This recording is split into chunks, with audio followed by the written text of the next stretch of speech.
ሰላም ቤተሰቦቻችን በዛሬ ፊልም ዳሰሳችን እንደ ኢሮፒያን አቆጣጠር በ2022 የወጣውን ሲሱ የተሰኘውን የአክሽን ፊልም የምንመለከት ይሆናል። ፊልሙን ከመጀመራችን በፊት ሰብስክራይብ ያላደረጋችሁ ሰብስክራይብ በማድረግ እንዲሁም ቪዲዮን ላይክ በማድረግ አበረታቱን እያልን ወደ ፊልማችን እናልፋለን። እንደ ኢሮፒያን አቆጣጠር በ1944 የሁለተኛ ዓለም ጦርነት ፍጻሜ ተቃርቦ ነበር። ፊንላንድ እና ሶቪየት ህብረት ፊንላንድ ናዚዎችን ትጥቅ አስፈትታ ከላፕላንድ ምድር እንድታስወጣቸው የሚያስገድደውን የሞስኮን የጦርነት ማቆም ስምምነት ተፈራርመዋል። ናዚዎቹ የተቃጠለ ምድር በመባል የሚታወቅ የጦር ስልት ይጠቀሙ ነበር። ይህም ስልት ዓላማው ለጠላት ጠቃሚ ሊሆን የሚችልን ማንኛውንም ነገር ማውደም ነው። በላፕላንድ ጥልቅ ምድረ በዳ ውስጥ ኮርፒ የተባለ የቀድሞ የፊንላንድ ኮማንዶ አባል ከጦርነቱ ራሱን በማግለል ከአካባቢው ርቆ ወርቅ በመፈለግ ተጠምዷል። ከኋላው ታማኝ ውሻውንና ጠንካራ ፈረሱን አስከትሎ ኮርፒ በትክክለኛው መንገድ ላይ መሆኑን የምታመለክት በጣም ትንሽ የሆነች ወርቅ ቅንጣት እስኪያገኝ ድረስ ተስፋ ላለመቁረጥ ቆርጦ በወንዙ ዳር ወርቅ መፈለጉን ቀጥሏል። ያቺን ማረጋገጫ ካገኘ በኋላ ኮርፒ እሱ ምንም ተሳትፎ ወደማያደርግበት ጦርነት እያመሩ ከላይ ለሚበሩት አውሮፕላኖች ምንም ትኩረት ሳይሰጥ በአካባቢው በሙሉ በርካታ ጉድጓዶችን መቆፈር ይጀምራል። ለቀናት ትርጉም የለሽ የሚመስሉ ጉድጓዶችን ቢቆፍርም በመጨረሻ ከፍተኛ የወርቅ ክምችት ያገኛል። የደስታ እንባም አይኖቹን ይሞላሉ። ትልቁን የወርቅ ክምችት ወደ በርካታ የወርቅ ስብርባሪዎች ከፋፍሎ ኮርፒ በጥንቃቄ በድንኳን ውስጥ ደበቃቸው። ሌቦችም እንዳይዘርፉት ሌሊቱን ሙሉ ተቀምጦ አደረ። በማግስቱ ጠዋት ኮርፒ ወርቁን በሙሉ ሰብስቦ ከረጢት ውስጥ ካስገባው በኋላ በፈረሱ ጉዞ ጀመረ። ታማኝ ውሻውም በቅርብ ይከተለው ነበር። ከጥቂት ሰዓታት በኋላ በጄኔራል ብሩኖ የሚመራው የናዚ ወታደሮች ቡድን አጋጠመው። ወታደሮቹ አደገኛ ታንክና በታገቱ ሴቶች የተሞላ የጭነት መኪና ነበራቸው። ወልፍ የተባለ ወታደርም ከታጋቾቹ መካከል አንዷን ደፍሯት ከመኪናው ሲወርድ እንመለከታለን። ኮርፒም እነሱን አልፏቸው መጓዙን ቀጠለ። ከብሩኖ ጋርም እይታ ከመለዋወጥ በቀር ሌሎቹ መኖራቸውን ችላ አለ። ምንም እንኳን ቮልፍ ሊተኩስበት ቢፈልግም ብሩኖ ጣልቃ በመግባት አስቆመው። ኮርፒም መንገዱን ሲቀጥል ናዚዎች ጥሏቸው የሄዱትን አስከሬኖች አገኘ። በአሰቃቂው እይታ ምንም ሳይረበሽ ጉዞውን ቀጠለ። ትንሽ ከሄደ በኋላም 4 ተጨማሪ ወታደሮች የጫነች መኪና አገኘ። ከፈረሱ ላይ እንዲወርድ ያዙታል። ከዛም ወታደሮቹ ቦርሳውን ፈትሸው ወርቁን አገኙ። ኮርፒም ትንሽ ካሰበ በኋላ ውሻውን እንዲሄድ አዘዘው። ከወታደሮቹም አንዱ ውሻው ላይ ተኮሰበት። ነገር ግን ውሻው ጥይቱን ማምለጥ ቻለ። ሌላኛው ወታደርም ኮርፒ ተራ ሽማግሌ መስሎት ለመግደል ጥይቱን ደቀነበት። ኮርፒም ተዘጋጅቶ ስለነበር በፍጥነት ቢላውን መዞ ወታደሩን ጭንቅላቱን በመውጋት ገደለው። የቀሩት ወታደሮች ኮርፒን ለመግደል ከኮርፒ ጋር እጅ ለእጅ ትግል ጀመሩ። እሱም ቢላውን በመጠቀም አንደኛውን በሳሳው። ተኩስም በሚከፍትበት ሰዓት ሰውነታቸውን እንደ መከላከያ ይጠቀምበታል። የራሱን ኮፍያ በመጠቀም ከወታደሮቹ አንዱን ያለ ርህራሄ ደበደበው። የመጨረሻው ወታደር ከኋላው ሊያጠቃው ሲሞክር ኮርፒ በፍጥነት እጁን ጠምዝዞ በራሱ ጥይት ይገለዋል። ብሩኖና ሌሎቹም የተኩስ ድምጽ ሰምተው ወደ ቦታው ተመለሱ። ነገር ግን ቦታው ላይ ሲደርሱ ያገኙት የወታደሮቻቸውን ሬሳ ነበረ። ኮርፒም በቦታው አልነበረም። ብሩኖም ከአስከሬኖቹ አንዱን ሲመረምር በወታደሩ ኪስ ውስጥ የተደበቀ የወርቅ ስባሪ አገኘ። ይህም ኮርፒን እንዲያሳድደው አነሳሳው። ከደቂቃዎች በኋላ ናዚዎቹ ኮርፒን መንገድ ላይ አገኙት። ታንኩም ወዲያው እሱ ላይ መተኮስ ጀመረ። ኮርፒ ፈረሱን በፍጥነት እየጋለበ እያንዳንዱን ጥይት በጭንቅ ቢያመልጥም ሳያስበው ወደ ፈንጂ መስክ ገባ። ብሩኖም ሰዎቹን ተኩስ እንዲያቆሙ አዘዛቸው። ብሩኖም በቀላል እንደሚያሸንፍ እርግጠኛ ሆኖ የኮርፒን ሞት በጉጉት ይጠባበቅ ጀመር። ነገር ግን ፍንዳታው በዋናነት ያረፈው በፈረሱ ላይ ስለነበር ኮርፒ ቆስሎም ቢሆን በህይወት መትረፍ ቻለ። ደንዝዞና ግራ ተጋብቶም የሚወደውን ፈረሱን ተሰናበተው። ናዚዎቹም እየቀረቡ ሲመጡ ኮርፒ ከቦርሳ የተበተነውን ወርቅ በፍጥነት ሰበሰበ። ይህንንም ሲመለከት ብሩኖ ወደ ፈንጁ ሳይገቡ ኮርፒ ወርቁን እንዲሰበስብ መኪኖቹን አስቆመ። ወርቁን በእጁ እንደያዘም ብሩኖ ለወታደሮቹ እንዲተኩሱ ትዕዛዝ ከመስጠቱ በፊት ኮርፒ ከወርቁ ጋር አንድ ድንጋይንም አብሮ አነሳ። ኮርፒም ድንጋዩን ፈንጂው ላይ ወረወረው። ይህም ፍንዳታውን በማስነሳት አካባቢውን በጢስ ሸፈነው። ይህም ለኮርፒ ውጤታማ ሽፋን ሰጠው። ናዚዎቹም መተኮስ ሲጀምሩ ኮርፒ የወርቅ ማጠቢያ ሳህኑን እንደ መከላከያ ተጠቀመው። ለጥቂት ደቂቃዎች ያህል ምንም ሳይመርጡ ከተኮሱ በኋላ ብሩኖ አንድ ወጣት ወታደር ኮርፒን እንዲፈልግ ላከው። ነገር ግን ወታደሩ በፈንጂ ተመቶ በተፈጠረው ፍንዳታ ተገደለ። ከዚያም ብሩኖ የመንገዱን ዳርና ዳር እንዲይዙ በማዘዝ 2 ወታደሮችን ላከ። ነገር ግን እነሱም ሳያውቁ ፈንጂዎችን ረግጠው ሞቱ። ጭሱ ሲጠራም ናዚዎቹ ኮርፒ እንደጠፋ ተገነዘቡ። እሱን ለማሳደድም ቆረጡ። ብሩኖ ለጥንቃቄ ያህል ሁለት ሴቶች ከፊት እንዲሄዱ አዘዘ። በዚህ መሃል ብሩኖ አካባቢውን ፈትሾ የኮርፒን ወታደራዊ መለያ አገኘ። ሁለቱ የተማረኩ ሴቶችም ከመኪናው ፊት ተደርገው ቡድኑ ጉዞውን ቀጠለ። የታንኩን ሬዲዮ በመጠቀም ብሩኖ ስለ ኮርፒ መረጃ ለመሰብሰብ ወደ ዋናው መስሪያ ቤት ደወለ። ነገር ግን የሰሙት አስደንጋጭ ዜና ነበረ። የበላይ አለቆቻቸው ማሳደዱን እንዲያቆሙና አስቀድመው ባለመሞታቸው እድለኞች እንደሆኑ እንዲያስቡ በመንገር ኮርፒ በፊንላንድ ታሪክ ውስጥ እጅግ በጣም የሚፈራ ኮማንዶ እንደነበር አሳወቋቸው። በተጨማሪም ለማንም የማይገዛ በቀለኛና ጨካኝ ወታደር በመሆንም በሀገሩ ከፍተኛ ስም አትርፎ ነበር። በክረምቱም ጦርነት ወቅት ቤቱንና ቤተሰቡን በሩሲያውያን ካጣ በኋላ ኮርፒ አስፈሪ ሰው ሆነ። በምድረ በዳ ውስጥ ብቻውን የሩሲያ ወታደሮችን እያሳደደ ገደላቸው። በዚህም ወቅት ከ300 በላይ ሩሲያውያንን ገሏል። በዚህም ምክንያት የማይሞተው ኮሼ የሚል ስም ተሰጥቶት ነበር። ነገር ግን ይህ ዜና ብሩኖን አላስቆመውም። ብሩኖም በቁርጠኝነቱ ጸንቶ ኮርፒን ለማግኘት ጥረቱን ቀጥሏል። ናዚዎች ጦርነቱን በግልጽ እየተሸነፉ ስለነበር ኮርፒ ይዞታል ብሎ ያሰበውን ወርቅ ከቅጣት ሊድን የሚችልበት ብቸኛ ተስፋው አድርጎት ነበር። ይህ በእንዲህ እንዳለ ኮርፒ ጉዞውን ቀጥሏል። በመንገዱም ላይ የተቃጠለች መኪና አገኘ። በውስጧም ሬሳ ነበር። የተቃጠለውን መኪናን ፍርስራሽ እንደ መከላከያነት ተጠቅሞ ከኋላው በመሆን ቁስሉን አከመ። በከባድ ህመም ውስጥም ሆኖ ጥይቶቹን በጩቤ ካወጣ በኋላ የሚደሙ ቁስሎቹን ባፈር ሸፈናቸው።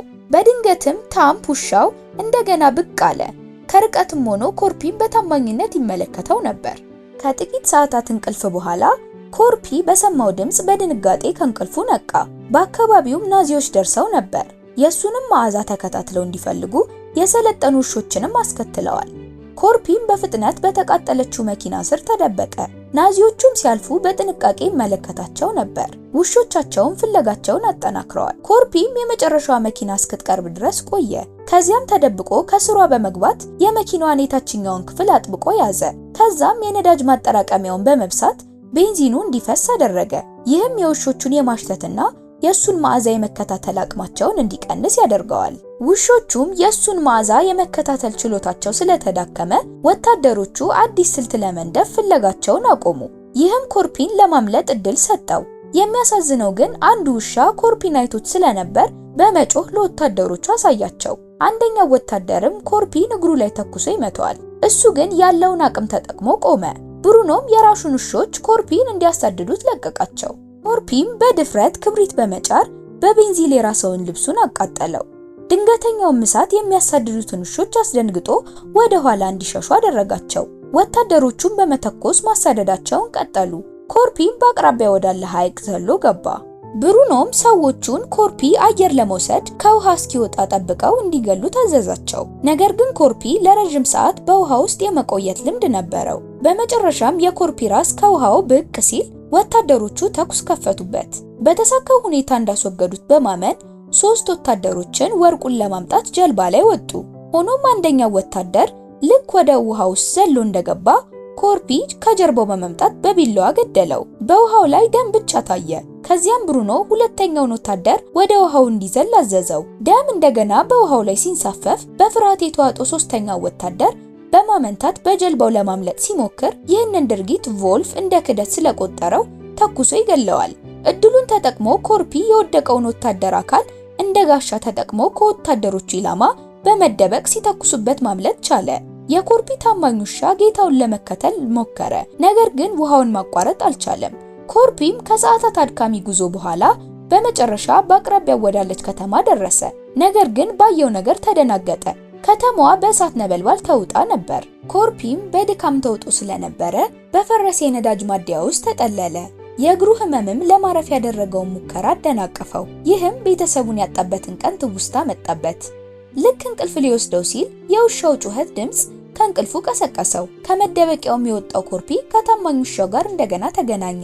ነገር ግን በአንገቱ ላይ የታሰረ ፈንጂ መኖሩን አወቀ። በፍጥነትም ከአንገቱ አውጥቶ ወረወረው። ነገር ግን ፍንዳታው አስተጋባ። በአደገኛ ሁኔታም ኮርፒን መሬት ላይ ዘረረው። ከዚያም በብሩኖ በቮልፍና በሹትሳ ተገኘ። እነሱም ገመድ አምጥተው ከምልክት ሰሌዳ ጋር ሰቀሉት። ዝምታን የመረጠው ኮርፒ እንደ አስፈሪ ተዋጊ ክብርን አገኘ። ይህም ሹትሳ ኮፍያውን እንዲያወልቅ አደረገው። ብሩኖና ቮልፍ የወርቅ ቦርሳውን ይዘው ከመሄዳቸው በፊት ብሩኖ በኪሱ ውስጥ አንድ የወርቅ ፍሬ በመተው ኮርፒን አሾፈበት። ናዚዎች ከሄዱ በኋላ ኮርፒ ተስፋ ሳይቆርጥ የሰውነቱን ክብደት ለመደገፍ ከምልክት ሰሌዳው ጋር በተያያዘው ሚስማር ላይ ቆሞ እንዲቆይ ያደረገው። ታማኝ ውሻውም ከጎኑ ነበር። ጠዋት ሲመጣ አንድ አይሮፕላን በነዳጅ ማደያው አቅራቢያ አረፈ። ይህም ንዝረት ፈጥሮ ምልክቱን አናወጠው። ኮርፒንም መሬት ላይ ጣለው። ሁለት አብራሪዎች ነዳጅ ለመፈለግ ወረዱ። አንደኛው ኮርፒንና ያለማቋረጥ የሚጮኸውን ውሻውን አገኘው። ሁለተኛውም አብራሪ ሁለቱን ላይ እንዲተኩስባቸው አሳሰበው። ነገር ግን ማመንታት ሲጀምር ኮርፒ የሰውየውን እግሮች መታው። ይህም እንዲወድቅ አደረገው። ሲወድቅም ጭንቅላቱን ገዳይ በሆነ መንገድ ከድንጋይ ጋር ተጋጨ። የውሻው የማያቋርጥ ጩኸት የመጀመሪያውን አብራሪ እንዲያጣራ አስገደደው። ይህም ለኮርፒ ከኋላ ለማጥቃት እድል ሰጠው። ከዛም ተስፋ ሁሉ እንደጠፋ በማመን ኮርፒ ብሩኖ የተወውን የወርቅ ፍሬ ቀበረው። ሆኖም ሁለተኛው አብራሪ መንቀሳቀስ ጀመረ። ይህም አሁንም በህይወት እንዳለ አሳየ። በአይሮፕላኑ ምክንያት የአብራሪውን ጠቀሜታ የተገነዘበው ኮርፒ ወርቁን መልሶ ወስዶ እቅድ አወጣ። የፈራውን አብራሪ የተመለከተው ኮርፒ ሁሉንም ጥይቶችና ብረቶችን ከቁስሉ ላይ አወጣ። በእሳት አክሞም በሽቦ አሰረው። ከዚያም በቤንዚን አጸዳው። ከዛም ኮርፒና አብራሪው በአውሮፕላኑ ተጓዙ። ታማኝ ውሻውንም በግዴለሽነት ትተውት ሄዱ። ጥለው ትዕይንት ናዚዎች መንገዱን የዘጋ የተከሰከሰ አውሮፕላን አገኙ። ቮልፍ እና ሹትሳ በጥንቃቄ ወደ አውሮፕላኑ ቀረቡ። የሞተውን አብራሪ ውስጥ አገኙት። በሚገርም ሁኔታ የቮልፍ ገመድ በአብራሪው አንገት ላይ ተጠምጥሞ አገኙት። ብሩኖም የኮርፒን ወጥመድ ተረድቶ ምን ያህል አደገኛ እንደሆነ ተገነዘበ። ስለዚህ ወታደሮቹ ወዲያውኑ እንዲሄዱ አደረገ። ሁለት ወታደሮችም ሴቶቹን በመኪናው ውስጥ አጀቧቸው። አኖም ስለ እውነታው የሚያደርጉትን ውይይት ስትሰማ ሳቀች።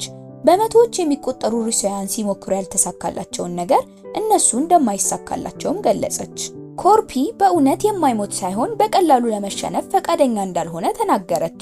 በፊንላንድኛ ሲሱ ብለው ይጠሩታል። ይህ ቃል የማይናወጥ ድፍረትና የማይታሰብ ቁርጠኝነትን ያመለክታል።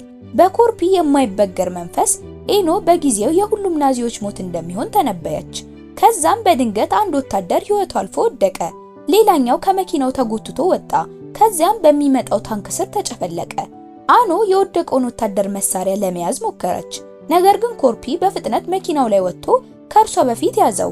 እነዚህ እስረኞች መሆናቸውን በመገንዘብ አኖ መሳሪያውን እንድትይዝ ፈቀደላት። በመኪናው ላይ የወጣው ኮርፒ ሹፌሩን በጣሪያው በኩል ወግቶ ገደለው። አኖ መሪውን እንድትቆጣጠር የሞተውን ወታደር አወጣው። ከዛም መኪናውን ወደ ታንኩ አቀረቡት። ይህም ኮርፒ በላይ ላይ እንዲዘል አስችሎታል። በታንኩ ውስጥ ያሉ ሰዎችን መጠራጠር ሲጀምሩ ልጃገረዶቹ የሞተውን አካል ተጠቅመው አታለሏቸው። ከዚያም አኖ መኪናውን አብዛኞቹን ወታደሮች ከያዘው ሌላ መኪና ጎን አስጠጋችው። ልጃገረዶቹም በፍጥነት ተኩስ ከፍተው ሁሉንም ገደሏቸው። አኖ ሹፌሩን ስትገድል መኪናው ከመንገድ ወጣ። በታንኩ የተሳፈሩትም እነ ብሩኖ አደጋውን አስተውለው ፍጥነታቸውን ጨመሩ። ኮርፒም በታንኩ ላይ ሆኖ በሩን ለመስበር በሚሞክርበት ሰዓት የታንኩን ፍሬን ሲይዙት ኮርፒን እንዲወድቅ ያደርገዋል። ቮልፍም ከታንኩ በመውጣት ኮርፒ ላይ ተኮሰበት። ነገር ግን ኮርፒ በፍጥነት በታንኩ ላይ በመውጣት ከቮልፍ ጋር ከባድ የእጅ በእጅ ውጊያ ገጠመ። ተከታታይ ከባድ ምቶችን ከተለዋወጡ በኋላ ሁለቱ ተዋጊዎች መሬት ላይ ወደቁ። በታንኩ ውስጥ ብሩኖና ቡትስ ብቻ ቀሩ። ኮርፒም በቮልፍ ላይ ተጨማሪ ምቶችን አሳረፈ። ነገር ግን የመጨረሻውን ምት ከማድረጉ በፊት ሁለት ተጨማሪ ወታደሮች በሞተር ሳይክል ደረሱ። ኮርፒ መሆኑንም ሲያውቁ በፍርሃት ሸሹ። እድሉን ተጠቅሞ ኮርፒ ሞተር ሳይክሉን ወስዶ ታንኩን አሳደደው። ለአፍታም ቢሆን ቮልፍ እንዳመለጠው አሰበ። ነገር ግን በቀለኞቹ ሴቶች በድንገት ብቅ አሉ። በሌላ በኩል ታንኩ ከአንድ አብራሪ ጋር በሚሰራው አውሮፕላን በመገናኘት ቆመ። ምንም እንኳን ለአንድ ሰው ብቻ ቦታ ቢኖርም ብሩኖ ያለማመንታት ሹትስን ገሎ ከአብራሪው ጋር በአውሮፕላኑ ሸሸ። ባልተጠበቀ ሁኔታ ኮርፒ በሞተር ሳይክል ደርሶ ወዲያውኑ ተኩስ ከፈተ። ከመነሳቱ በፊት የአውሮፕላኑን መስኮቶች መስበር ብቻ ቢችልም ሞተር ሳይክሉን ከስር አስቀምጦ መጥረቢያውን አወዛወዘ። ብሩኖም ወደ ታች ተመለከተ። ኮርፒን ትተውት እንዲሄዱ አሰበ። ኮርፒ ግን አውሮፕላኑን በመጥረቢያው ይዞ ነበር። ኮርፒ በአደገኛ ሁኔታ ተንሸራተተ። ሊወድቅም ሲቃረብ የአውሮፕላኑን ጎማ በመያዝ ተረፈ። በቦምብ ክፍሉ ወለል ላይም በመጥረቢያው ቀዳዳ በመፍጠር ቀስ በቀስም ወደ ውስጥ ገባ። አጠራጣሪ ድምጾችን የሰማው ብሩኖ የአብራሪውን የአውሮፕላኑ እርጅና ምክንያት ችላ ብሎ ለማጣራት ወጣ። ኮርፒም በሩን እንደከፈተ ብሩኖ ላይ መጥረቢያውን በመወርወር መሳሪያውን አስጣለው። ከዛም ከባድ ትግል ተጀመረ። ምታቸው አሰቃቂ ነበር። ኮርፒም የተቻለ ብቃት ቢያሳይም ያሉበት ጉዳቶች ብሩኖ እንዲያሸንፈው አስቻለው። ኮርፒ ግን እጅ ለመስጠት ወይም ለመጮህ ፈቃደኛ ባለመሆኑ የተበሳጨው ብሩኖ በበለጠ ኃይል ለመምታት ብረት ያለው ገመድ ተጠቀመ። ኮርፒ ለምን እንደማይሞትም ጠየቀው። ከዛም ብሩኖ በገመዱ የብረት ጫፍ ሊመታው ሲሞክር ኮርፒ በእጁ ይዞ ከቦምቡ ጋር አገናኘው። ከዚያም ለቀቀው። ብሩኖ ከቦምቡ ጋር ወደቀ፣ በፍንዳታውም ሞተ።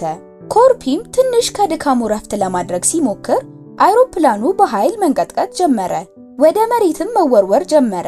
አብራሪውም ቀደም ብሎ በደረሰበት የተኩስ ጉዳት እንደሞተ አወቀ። በህይወት ለመትረፍ የጓጓው ኮርፒ አውሮፕላኑ ረግረጋማ ቦታ ላይ ከመከስከሱ በፊት ራሱን አጥብቆ ከወርቅ ቦርሳው ጋር በማሰር ዘለለ። የአውሮፕላኑን መከስከስ ሌላ ፍንዳታ አስነሳ። ይህ በእንዲህ እንዳለ የፊንላንድ ወታደሮች የጀርመን ታንክ ሲቀርብ ሲያዩ ለሚመጣው ጥቃት ይዘጋጃሉ። ሆኖም በሚገርም ሁኔታ አኖና ልጃገረዶቹ ቮልፍን ከመድፉ ጋር አስረው ሲያዩ ተረጋጉ። በረግረጋማው ቦታ ውሃው ኮርፒን ከፍንዳታው እንዲተርፍ ረድቶታል።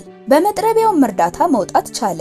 ከጥቂት ቀናት በኋላ ኮርፒ በታማኝ ውሻው ታጅቦ በናዚ ብስክሌት ሄልሲንኪ ከተማ ደረሰ። በድፍረትም ወደ ባንክ ገባ። ይህም በቦታው በነበሩት ሰዎች ላይ ፍርሃትና ለመረጋጋትን ፈጠረ።